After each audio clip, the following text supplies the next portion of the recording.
সামনে একটা বড় ফাসাদ অপেক্ষা করছে, আল্লাহ ভালো জানেন। একটা বড় মালহামা হবে পৃথিবীতে, মহাযুদ্ধ।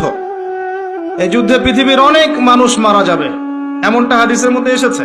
কে জানে, আল্লাহ ভালো জানেন এটা কবে হবে, কত সালে, কিভাবে হবে। এমন হতেও পারে এটাই সেই পারমাণবিক যুদ্ধের সূচনা, আল্লাহু আলাম। কারণ তারা শুরু করেছিল চাইনকে কেন্দ্র করে, সেখানে পারে নাই। কেন্দ্র করে চেষ্টা করেছে একটা মহাযুদ্ধ লাগানোর, পারে নাই। সিরিয়াকে কেন্দ্র করে প্রায় হয়েই গিয়েছিল, এখানে অনেকগুলো দেশ ইনভলভ হয়ে গিয়েছিল, কিন্তু নিউক্লিয়ার যুদ্ধ পর্যন্ত যায়নি।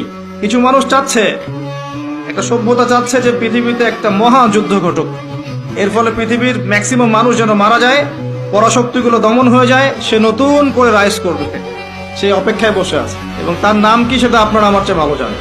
প্রথম বিশ্বযুদ্ধের পরে একটা কান্ট্রি বিশ্বের রুলিং স্টেট হয়েছে, দ্বিতীয় বিশ্বযুদ্ধের পর আরেকটা কান্ট্রি বিশ্বের রুলিং স্টেট হয়েছে। এখন অন্য কোন রাষ্ট্রকে যদি পৃথিবীর শাসন রাষ্ট্র হিসেবে আত্মপ্রকাশ করতে হয়, তাহলে বিশ্বে আরেকটা বড় যুদ্ধের দরকার আছে। জ্ঞানী মানুষ ইশারা বুঝবেন, তারা এই চেষ্টাই করছে।